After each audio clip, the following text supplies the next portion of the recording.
The purpose of Wealth Talk is to educate, inform, and hopefully entertain you on the subject of building your wealth. Wealth Builders recommends you should always take independent financial, tax, or legal advice before making any decisions around your finances.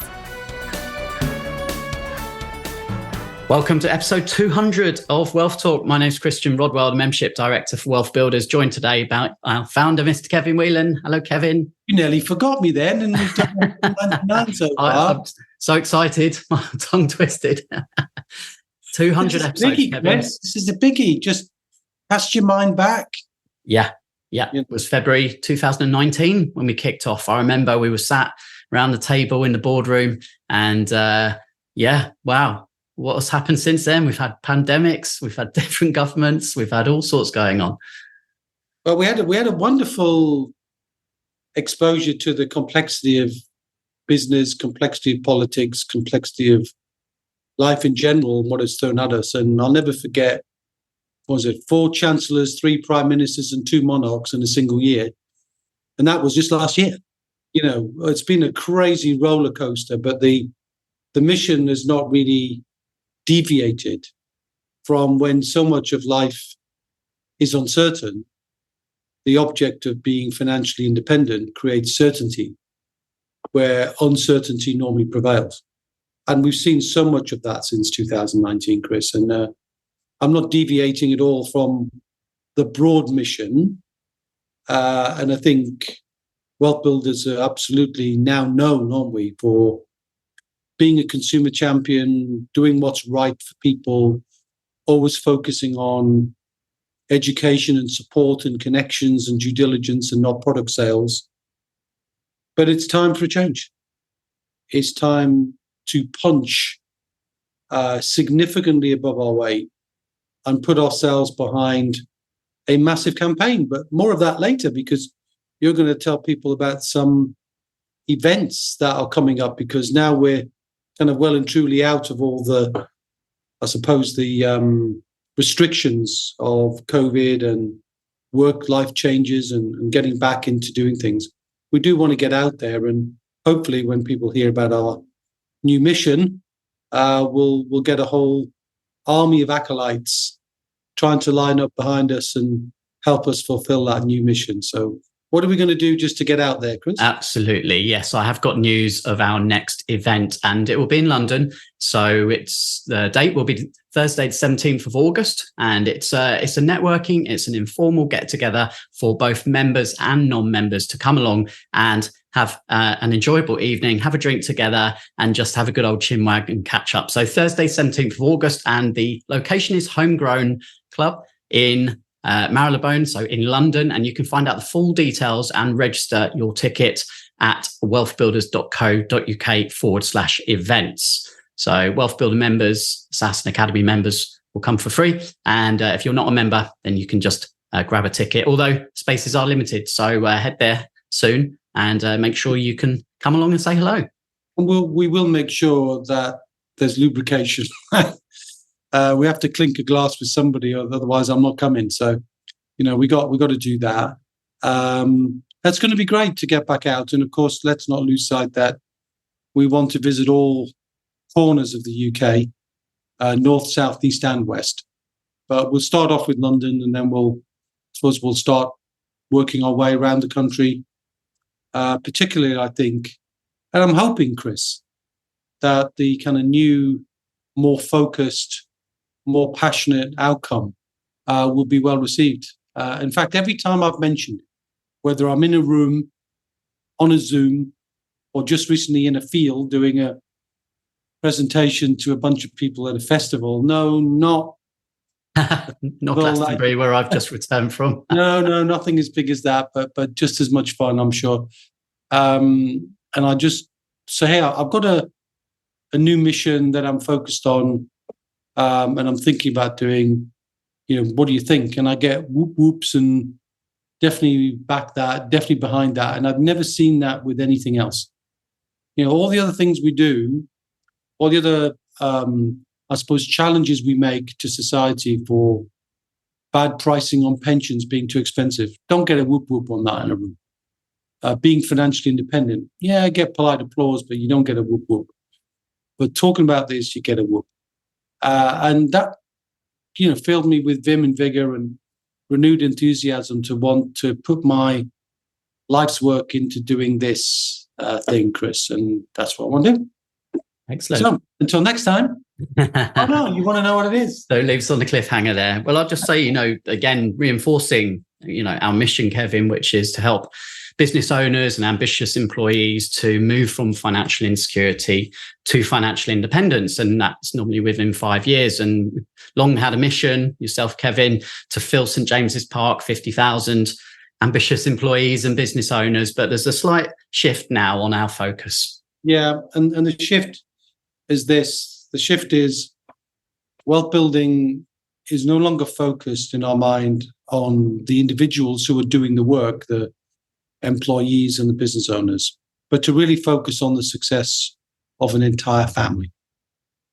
So I've obviously mentioned this before, but Wealth Builders for Families is aimed to bring the knowledge and education that is so sorely missed and not taught on any of the transitions that our young ones go through. And look back, you took a quick look back, 2019, but if we look back 100 years, there's never really been any financial education, ever, in any transition. So nobody was ever taught in school.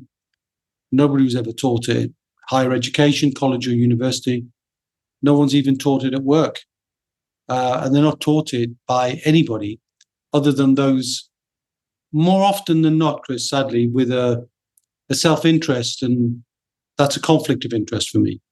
So I want to change that and bring financial literacy into the home, not into the school, not into the institution, but into the home. And I believe home is where we spend all of our time as parents. And when I was wrestling with the challenge of, is this something we should go and talk to schools and headmasters and add to curriculums? And yes, some private schools have been talking to me about doing that. But by and large, what I want to say is the problem has not ever been different in terms of it's never been taught. So why now? Well, I think there's a combination of reasons of why now. One is I mentioned just recently, didn't I, that as a granddad for the second time, just a few weeks ago, and I was reading an article that says children born today can fully expect to live to 100. And in a life where our youngsters are joining the workforce later, are buying properties later, carrying more student debt than ever before, and we're hearing tuition fees are on the rise again, the challenge is even harder for our young ones to get not just a head start, but just to even get to an even keel, let alone make progress. So I think the responsibility falls on us now as the parents and the pioneers, those people who are starting their wealth journey, and say, well, let's embrace that journey for ourselves, but bring our children along as part of the journey. So I'm not saying they definitely do not want to have kids of any age sitting in front of a screen. It's not about that. It's about bringing a new mindset, new best practices, new case studies, new ways to occupy and engage children, whether they're 6, whether they're 16, or whether they're 26. And as I thought about the breadth of that challenge, creating content for the parents and the grandparents and those who take responsibility, aunts and uncles and so on, then it became more apparent to me that we've got to do a huge amount of work to build the content to suit all kids going through their school transitions. And then as the young adults go through from university into work transitions. So it's almost spanning 20 years. Now, of course, we're parents for longer than that, but that's a mammoth task to take on board, Chris. And I'm determined to do that so we can get what's the best way to help 5-year-olds absorb the mindset and the belief systems that a family's created. What are the best ways to get the 11-year-olds to discover themselves and discover what they're good at and to be interested in while they've still got that creativity, to discover what a challenging 15-year-old might want to do to, be challenging of their parents, but at the same time, still learning some valuable things. And much of this will be just showing people different things that they can do where the children will absorb things. We know that the formative years of children are always in the early years, and they are sponge-like. I mean, in the end, they're computers with a blank instruction manual, aren't they? And then they absorb everything. So we want to make sure we're giving the right signals, of abundance, not scarcity, of value systems, not the value of the cost of things, about generosity, about sharing, and about making some contribution and caring for the planet or something else other than themselves. And in the end, we want to go all the way to the end with their parents and teach them how to create a family charter, how to create family wealth that lives into the next generations, and then the next generation, and then the next generation, so that the very children we're bringing through now become the baton holders for the next generation, and they accept responsibility. And so it's the concept of not what you leave your children, but what you leave within them that counts. And I'm determined that's going to be my life's mission from here on in. Absolutely. Yeah. And of course, we're all behind that. I'm not a parent myself, not at the moment. However, I've spoken to hundreds of our members, Kevin, and when creating their wealth maps at the beginning of their own wealth journey, and I ask them, what's driving you? What's your reason why? Almost always it's legacy. It's to pass it on. So I understand the importance of this, whilst I might not be able to relate in all senses. Obviously, I was a child myself one day, and I understand the importance of this. And as you say, Kevin, every single time we've talked about this on the podcast, we've just had rafts and rafts of inquiries of people saying, how can I get involved? So let me just share one URL now for anyone listening who just wants to be kept up to date, just wants to kind of be part of this early movement that we're working on right now. So head to wealthbuilders.co.uk/families, and you can just put your name and email address in there, and that will make sure that you're on the list, and you'll be the first to know as and when we start rolling out our beta version, Kevin, which will be coming really, really soon. Yeah, it needs to come soon. I'm determined. I'm determined, like I was back when we launched Wealth Builders, and I think you have a debt of gratitude from me there, because as a creator of things, creator of content and creator of ideas, and a great thinker, I believe, sometimes I don't get everything down on a piece of paper and don't turn it into a program or a course of action that someone follow. You did a great job. And I remember when we created the Wealth Builders Academy, which wasn't called it then, but nonetheless, the Wealth Builders kind of educational process and system, we decided we'd create founder members. And the principle behind the thinking was, if we tell people the truth, that we've got a mission to help people become financially independent, we've already got some great content that we believe is our own content, our own intellectual property. But we know we need other people to contribute to that, because we're not the gurus, we're just guides. And a guide needs to tap into the wisdom of others. And we didn't have all of that laid out. We didn't have all the guides because we had to find others in addition to ourselves. And so we made a promise that we weren't perfect, but we were committed. And people signed up. And it did cost them less, significantly less than now. But I'd like to do that again. So I'd like to create the idea of founder families. So as a family steward, as a family member, as a parent or as a would-be parent, or even someone who wants to help other members of their own family or even other families. But I think parents will gravitate to this because they'll know deep down they never got the lessons. And probably deep down, they probably didn't get great lessons from their own parents. I know I didn't. I don't know about you, but that's maybe something we can catch up on. But most people didn't get great lessons. They just absorbed what they absorbed and didn't always get the best from that. But to do this justice, we got to think this through, but we want to get started. Rather than get perfect, get started. So I want to invite a number of families to become the founders where they can help us, not just, I don't mean help us with the content, but help us, I guess, shape what's missing. Because we'll see gaps. They'll have a child of a certain age, and how do we influence that? Now, this is not a school for parenting. It's not going to make parents better parents. It's about the financial side of things, not to make children money obsessed. Absolutely not. In fact, the opposite of that. I mentioned generosity and the spirit of contribution. All will be embedded in that. So it's not about the love of money. It's just about being aware that every time money weaves itself into the very fabric of our lives, and we can't deny that. So we've got to be aware of that. The difference between notes and coins and circulations we've had historically now to the tap, tap, tap. You see with your phone or your card. We're seeing social media and that comparison. We're seeing so many different ways that our children are being influenced, not always for the good. And I don't think it's right to leave the financial education of our younger ones to Facebook or Instagram or TikTok or AI or the banks or the financial institutions. I think it's better we take that responsibility for ourselves. And that's why teachers can't teach it. I don't have anything against teachers. They do a sterling job. And of course, it's difficult because if you're not taught yourself how to teach the subject, you can't teach it.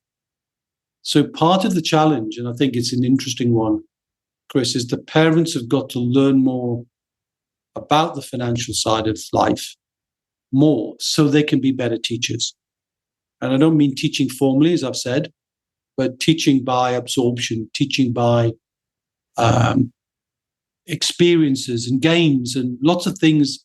And I think a large part of this, Chris, will come down to what's said and done around a dinner table. I believe passionately that we're feeding our kids anyway.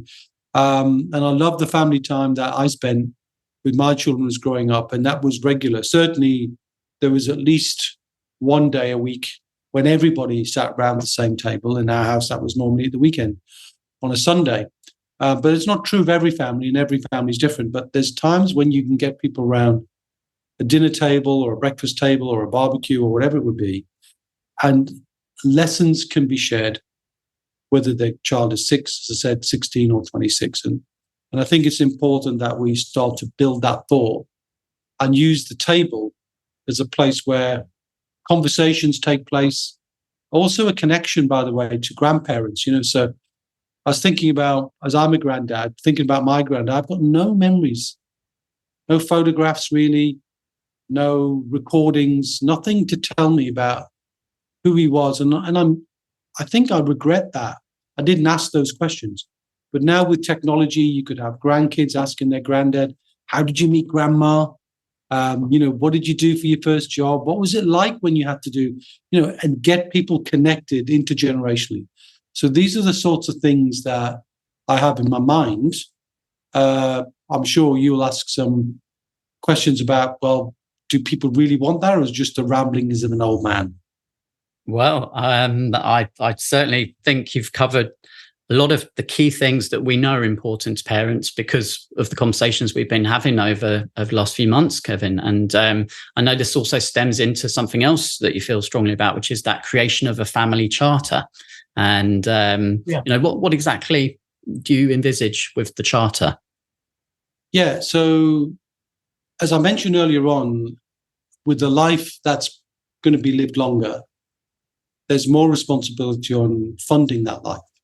And it's going to be more difficult. I mean, for lots of economic reasons that I won't go into any depth, but for the first time, for example, the older generation is more populous than the younger generation. What I mean by that is there are less taxpayers to pay for the pensions of the older people. And when you get into that position, the governments of the day, no matter whatever their political persuasion, can no longer pay the bills when it comes to the future pension of the next generation. So that pension is going to be pushed back and back and back. So the reliance on companies can't be done either because they can't deal with the macroeconomic changes. We're going to live longer, so they can't put more money in, because if they had to put more money in, they run the risk of the businesses going bust. So I think increasingly the responsibility and the risk is going to fall on the children themselves, the younger ones themselves, and if they're really equipped to handle it, they don't understand. They could be very easily tempted into the short-term gap fill of debt. And I'm very fearful of that, because debt is an easy way to live a life, but paying the consequences later. So the idea of the charter is to start to create and instill a set of values. Do you remember we created the Wealth Builders Declaration of Independence? And we created a set of 7 values. And I believe families can set their own values. They don't have to be the 7 values, but they'll have something like, Whelan's always do their best and try their hardest. They always play full out for the team that they're playing in. They always do what's right. They always live by the maxim of do unto others what you can see there are some rules of engagement you can instill into a family and build that into life's practices, not about money, but just about who you are and what your ethics are and what your integrity is. And then when you move into finance, you can start to create your own assets. And then when you create your own assets, and by definition, if you can create assets that outlive you, you're going to leave a great legacy. But if you can then help the younger generation understand how you've created that, what lessons you learned, and that they can pick up those lessons and expand on those lessons and even add more value to what you did, they can pick up that baton and not just be entitled kids with a legacy you leave them and pays out, but like, the Rockefellers and famous families like that, they create a set of funds and principles that are there, like a trust fund, really, that provides an income stream, an opportunity. And then the children of that next generation can tap into that, but they feel an obligation to pay back to the next generation. So the whole idea of a family charter is a set of principles and rules and guidance that get absorbed and then expanded and changed by future generations, but based on the fundamental principles you've set out in the document. And I'd like to help families create that document. And we do a little bit of that in the Wealth Builders Academy with the Family Wealth Builder name and involving the kids and the logo and the emblem and all those sorts of things. And that's fun and it's fascinating, but it's not really embedded in what we teach after that. It's just an idea to begin almost with the end in mind. And I want to sharpen up what that image is of the end in mind, which is you creating a family charter for the next generation to follow, but you leave them enough wisdom to expand that and to build that for the generation after them. So I told a joke a long, long time ago. I can't remember when I did it, which is I imagine, just as like they had the old portraits of the elderly landowners, the landed gentry of days gone by, perched on top of a horse with a sort of, soldierly like grin or some kind of, feeling quite important. Just imagine, just a picture of Kev and somebody somewhere 150 years from now going, cheers, mate.